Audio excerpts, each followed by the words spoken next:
बाहर से हम शरीर सेवा में लगाए हुए हैं और अंदर से प्रिया प्रीतम का चिंतन चल रहा है, तो बाहर भी पवित्र और अंतर में भी पवित्र। अंतर का चिंतन, स्वरूप चिंतन, लीला चिंतन ये बाद की बात है। पहले नाम चिंतन प्रारंभ करें। नाम जप, शरीर से सेवा और नाम चिंतन। अगर हम सेवा परायण हैं तो नाम का जिह्वा से जरूर उच्चारण करें, नहीं विस्मरण होने की संभावना है। उपांशु, क्योंकि अगर हम बाहर बोलते हैं श्री जी की श्रृंगार सेवा में, कहीं हमारे मुख से थूक की छिट्टी न पड़ जाए। रसोई सेवा में है, पद गायन कर रहे हैं, कहीं ऐसा ना हो जाए। इसलिए जब हम श्री जी की सेवा में हैं तो हमारा मंत्र जाप, हमारा पद गुनगुनाना ये उपांशु ही होगा। वाचिक नाम जब, नाम कीर्तन, पद कीर्तन उस समय कर सकते हैं, जैसे सोनी लगा रहे हैं, पोछा लगा रहे हैं, इसमें कर सकते हैं। लेकिन पात्र मार्जन करके रख रहे हैं, रसोई सेवा या श्रृंगार सेवा, उस समय उपांशु ही होना चाहिए। जब सेवा से निवृत्त होकर हम एकांत में मंत्र जप कर रहे हैं तो ये चार बातें नहीं होनी चाहिए मंत्र जापक में या नाम जापक में। उस समय जिस समय हम बैठे हैं, पहला, नाम जप या मंत्र जप में जो ही हम माला प्रारंभ करते हैं तो सदगुरुदेव भगवान को प्रणाम करके मौन धारण करते हैं जब तक वो माला ना हो जाएगी। अत्यंत आवश्यक होने पर भी माला पूरी ही करनी है, तब बात करनी है मंत्र जाप में। ये नियम होना चाहिए। अगर ऐसा नहीं है तो फिर माला पुनः आपको प्रारंभ करनी पड़ेगी, उसे पूरा करनी। बीच में रोककर बात करके फिर आगे ये नहीं चलेगा, ये दोष माना जाता है। माला पूरी होने तक वार्ता नहीं हो सकती। बोलना बीच में, पहला दोष। दूसरा, इधर उधर देख ऐसे माला जपने, मेरुदंड सीधी, नासाग्र दृष्टि ऐसे। जिसे नींद आने की संभावना है वो आंख मूंद के भजन करने मत बैठे। नहीं, कंबल या शाल ओढ़ा, आंख मूंद ली तो माला छूट जाएगी और आपका समय व्यतीत हो जाएगा नींद में, ऐसा प्राय होता है। कठोर आसनों पे बैठ करके नींद ना आए इसलिए नासाग्र दृष्टि रख के जब किया जाता है, उस मंत्र का ध्यान करते हुए आंख खुली हुई, बार बार पहले जपना ऐसे ऐसे, ये नहीं, नासाग्र दृष्टि रखते हुए मंत्र जब करते हुए बोलना नहीं। जैसे 11 माला का नियम दिया है गुरु मंत्र का, तो जिनकी विशेष विशेष सेवाएं हैं, जब आपको समय मिले, जितना मिले अधिक से अधिक आप मंत्र जाप करें। जब आप आसन पे बैठकर मंत्र जाप कर रहे हैं तो बोलना नहीं है, माला पूरी होने पर ही बात करें अगर कोई अत्यंत आवश्यक है। दूसरा, इधर उधर गर्दन हिलाना, देखना, ये नहीं। मेरुदंड सीधी, आंख खुली हुई, आंख मूंद के नहीं जपना। एक महाभागवत की पत्नी निरंतर भगवदाकार वृत्ति में रहती थी, तो उनके पति जब पूजा में बैठते तो आंख मूंद करके बैठते ध्यानस्थ से। एक बार उन्होंने पूछा, प्रभु आपके आंख मूंदने और आंख खोलने में अंतर पड़ता है क्या? तो उनका पड़ता है। तो बोले आपकी पूजा अधूरी। हम चाहे बाहरी दृष्टि में हो या आंतरिक दृष्टि में हो, एक ही चिंतन होना चाहिए, आंख खुली हो या आंख बंद, तभी सच्चा उपासक है। तीसरा,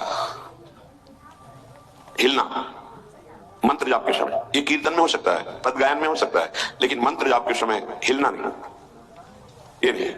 गर्दन घुमाना, बात करना। चौथा, हंसते हुए प्रपंच की वार्ता करना, हंसी मजाक चल रहे, बोलना मतलब उत्तर देना। चौथे में जो हंसते हुए प्रपंच वार्ता करना। बैठे कुर्सी में 3 लोग, माला हाथ में, प्रपंच की वार्ता। अपमान कर रहे हो माला का, मंत्र का। आप क्या कर रहे हो? उपहास कर रहे हो। 4 लोग जा रहे, माला सरक रहा है, बातचीत कर रहे, तो माला सरकाने से थोड़ी भगवत प्राप्ति होगी। जो माला की एक भी मन का नाम और मंत्र से खाली ना जाए, उसका चिंतन करते हुए, वो आंतरिक चिंतन को बढ़ाने के लिए माला है। माला सरकाने से थोड़ी भगवत प्राप्ति होती है। माला की मनका के सहारे से हम प्रत्येक मंत्र का चिंतन करके, उसका श्रवण करके, मनन करके तब फिर आगे बढ़ते हैं। ये थोड़ी की जल्दी जल्दी किसी किसी की माला को तो देखते हैं कि इतनी रफ्तार से कैसे चल सकती है। अगर हम केवल राधा नाम भी जपे तो इतनी रफ्तार से नहीं चल सकता, क्योंकि हमें लिखना है राधा राधा, फिर अष्टादशाक्षर मंत्र या 12 मंत्र। फिर इन मंत्रों को तो कैसे आप इतनी जल्दी, कैसे बिना अक्षर मात्रा दर्शन के कैसे आप मन का सरका दिए? 11 माला बहुत होते हैं। अगर जिस पद्धति से कहते 11 माला कर लो तो बहुत जल्दी मानसिक सिद्धि प्राप्त हो जाए। सामने मंत्र लिखा हुआ है, हर बार नवीन मंत्र की रचना कर रहे हैं। हर मन के पे, एक मन के पे पूरा मंत्र लिखा, फिर एक मन के पे पूरा मंत्र, फिर मन। देखो मन कहां भाग के जाएगा, मन निर्विषय हो जाएगा, सच्चिदानंद की तरफ दौड़ पड़ेगा मन। जब के समय किसी को उत्तर देना, इधर उधर देखना, शरीर को हिलाना, हंसते हुए हंसी मजाक वार्तालाप करना, 4 बातें जब में निषेध है। जब काले न भासेत नान्यानि प्रेक्षेत बुधा न कंपेत शिरोग्रीवाम दंता नैव प्रकाशयेत। 4 बातें। हंसी मजाक, 2 साधक चल रहे रास्ते में, माला भी चल रहा है, हंसी मजाक। तुम्हारे पास समय कैसे, तुम्हारा माला कैसे चल रहा है? तुम वार्ता कर रहे हो, हंसी मजाक कर रहे हो, ऐसा नहीं। इतने सिद्ध नहीं हो गए हो। जो शास्त्र, जब काले न भासेत नान्यानि प्रेक्षित बुधा न कंपेत शिरोग्रीवाम दंतान नैव प्रकाशयेत। माला जपते समय ये ऐसे हिलना डुलना, शांत, हंसी मजाक न दंतान नहीं प्रकाशे, दांत नहीं दिखाई देने चाहिए। गुरु मंत्र के समय तो मुख से वायु भी नहीं निकलनी चाहिए, मुख से। बस ये स्थिति, थोड़ा दांतों के बीच में जगह है, जिह्वा का अग्रभाग ऊपर के दांत के जोड़ पे है, हल्की सी नाक की श्वास से मंत्र का उच्चारण है, उसी का श्रवण है, और नेत्रों से दृष्टि में हम देख रहे हैं। भगवदाकार मंत्राकार वृत्ति करनी है। प्रभु के मंगलमय नाम उच्चारण करने से करोड़ करोड़ जन्मों के पापों का नाश होता है, ऐसा शास्त्र और ब्रह्म ऋषियों ने निश्चय किया है। भगवान का नाम उत्तम श्लोक है, पवित्र कीर्ति है। जो नाम जप करता है वो पवित्र कीर्ति वाला हो जाता है, वो उत्तम श्लोक भगवान को प्राप्त कर लेता है, भगवत स्वरूप हो जाता है। इस मार्ग में चलने वाले उपासक से, चाहे वो ज्ञान मार्ग का हो या भक्ति मार्ग का हो, कोई पाप बन जाए तो शास्त्रोक्त प्रायश्चित करने की आवश्यकता नहीं है। जैसे कृच्छ व्रत, चंद्रायण व्रत, बड़े बड़े कठोर व्रत पापों का प्रायश्चित करने के लिए हैं, वो केवल नाम जप, नाम कीर्तन अपना बढ़ावे, उसी से सारे प्रायश्चित हो जाएंगे। जप करने वाले को अन्य प्रायश्चित करने की आवश्यकता नहीं है। जब तक अनंत जन्मों के हमारे पाप हैं तब तक हमारी नाम में रुचि नहीं होती। ये बहुत ध्यान देने का विषय है कि जब नाम की इतनी महिमा है तो सब लोग नाम में क्यों नहीं लगते? बोले इसलिए नहीं लगते कि इतने पाप हैं कि नाम की तरफ रुचि ही नहीं हो सकती। जैसे कोई कहे कि चीनी चीनी चीनी कहने से तो क्या मुंह में मिठास आ जाएगी क्या? भोजन भोजन भोजन करने से क्या पेट भर जाएगा क्या? तो ऐसे ही कृष्ण कृष्ण राम राम राधा राधा करने से क्या राधा मिल जाएगी क्या? बड़े तर्क होते हैं ना दिमाग में। वो जड़ वस्तु है, वो ना पहले थी ना बाद में रहेगी, बीच में भी उसकी सत्ता नहीं है। ना सतो विद्यते भाव। और जो भगवान को अधीन कर ले, भगवान से भी महान, जिसकी महिमा स्वयं भगवान नहीं वर्णन कर सकते। कहां लगी नाम बढ़ाई, राम न सके नाम गुण गाई। वो इन भौतिक पदार्थों के नाम जैसा नहीं है, वो सच्चिदानंद है। स्वप्रधानमेव पुरुषोत्तम कीर्तनम पाप प्रध्वंसन हेतु।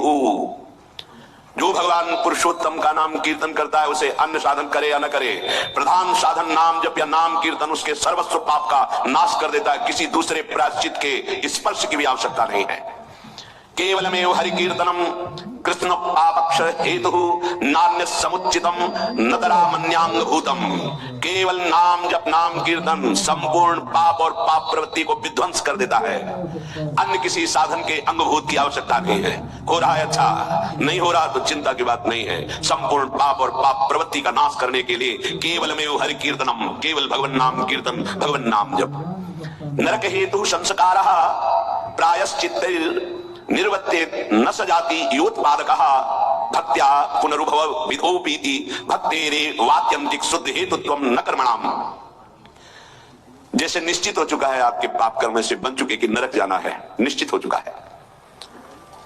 अब उसको मिटा सकता है तो केवल नाम जब मिटा सकता है, दूसरा कोई साधन नहीं।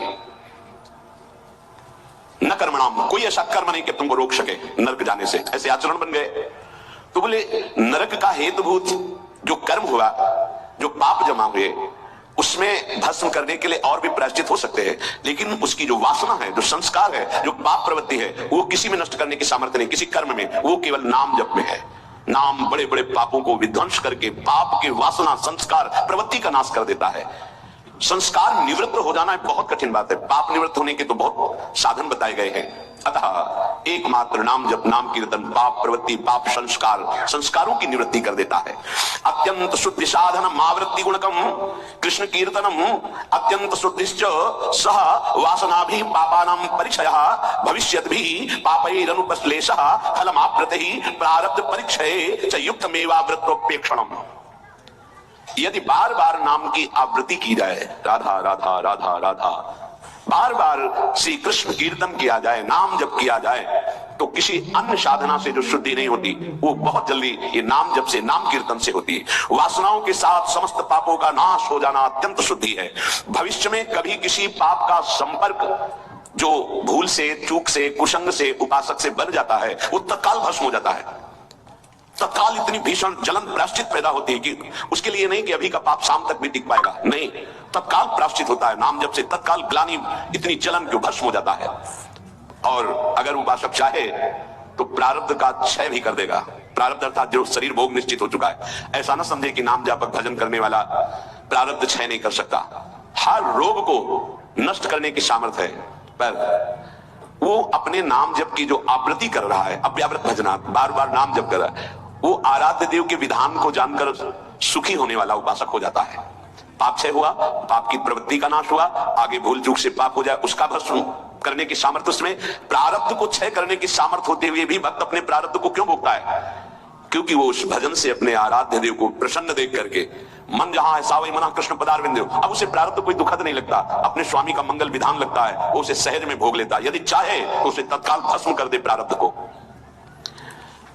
आगे इसका वर्णन करते हैं। अप्रारब्ध प्राचीन पापक्षय सकृत कीर्तन एवं साधनमिति निरपवादम अन्नवचनानि संत्य अनंतानि। प्रारब्ध से भिन्न पापों का क्षय समझना। अप्रारब्ध प्राचीन पापक्षय, बिना प्रयास के नाम जब से वो क्षय हो जाते हैं। प्रारब्ध के लिए संकल्प करना पड़ता है और भक्त संकल्प रहित होता है, इसलिए प्रारब्ध को भोगता है। जो प्राचीन पापक्षय अप्रारब्ध, जो प्रारब्ध में नहीं है, पूर्व संचित जमा पाप कर्म है, वो सकृत कीर्तन में साधन में थी। एक ही साधन भगवान नाम कीर्तन, भगवान नाम जब वो स्वाभाविक नष्ट हो गया। निरपवादम, इसमें किसी का कोई तर्क नहीं है, पर प्रारब्ध को क्षय करने के लिए संकल्प करना होता है। ये मेरा रोग नष्ट हो जाए, ये कभी भक्त नहीं कर सकता। इसलिए बड़े बड़े संतों को कष्ट में देखा गया शारीरिक। अप्रारब्ध स्वाभाविक क्षय हो जाएगा, पर प्रारब्ध के लिए संकल्प करना पड़ेगा। इसलिए भक्तजन अत्र वचनानि संत्य अनंतानि, संतों के अनंत वचन पाए गए। क्या कि जैसे मेरे प्रभु रख रहे हैं वैसे मैं बहुत राजी हूं, मेरे स्वामी जैसे मुझे रख रहे हैं, जो ही प्यारो करे सोई मुझे भावे, तेरा किया मीठा लगे। क्या बड़े बड़े महापुरुष के तेरा किया मीठा लगे। प्रभु आप जो विधान कर रहे हो, वो प्रारब्ध क्षय के लिए संकल्प नहीं करते। कीर्तनात् पापक्षय तदा वृत्त्या तद विषयाणाम वासनानाम प्रचयः अपचयश्च पाप वासनानाम ततो भगवज्जनो सेवा साध्यताम ततस् तदुपवर्णित महिमनि भगवती पुण्य श्लोक शेखरे भगवती नैष्ठिकी भक्ति तत्शोकादीनाम अत्यंतोच्छेदः ततः सत्वस्य परमोत्कर्षः तत्व साक्षात्कारः ततो मुक्तिरिति अयमर्थः। ओह, बड़ी अद्भुत बात वर्णन कर रहे हैं। ये कीर्तन केवल पाप का ही नाश नहीं करता, नाम जप, ये नाम जब बार बार जो आवृत्ति की जाती है, इससे उपासना की वृद्धि होती है, वासनाओं का नाश होता है। इसके पश्चात भगवत प्रेमी महात्माओं का सानिध्य मिलता है। ये बड़े गूढ़ विषय है। जब तक आपके पाप क्षय नहीं हुए तो आप संतों के सम्मुख नहीं पहुंच सकते। भगवत कृपा हुई, कैसे पाप क्षय हुए? श्रवण सुजस सुनी आयऊ। जब कान में श्रवण में हमारे भगवतीय सिद्धांत नाम महिमा पड़ी तो सुन सुन के हमारे हृदय में इच्छा जागृत हुई, चलो संत दर्शन करते हैं। भजन का फल हुआ संत दर्शन, नाम जप का, नाम कीर्तन का फल हुआ भगवत प्रेमी महात्माओं का सानिध्य संग। ततो भगवच्चन सेवा साध्यतम, फिर उसके हृदय में उन महापुरुषों की सेवा करने का मन होता है। क्या करूं जिससे ये प्रसन्न हो जाए? फिर उन महापुरुषों के द्वारा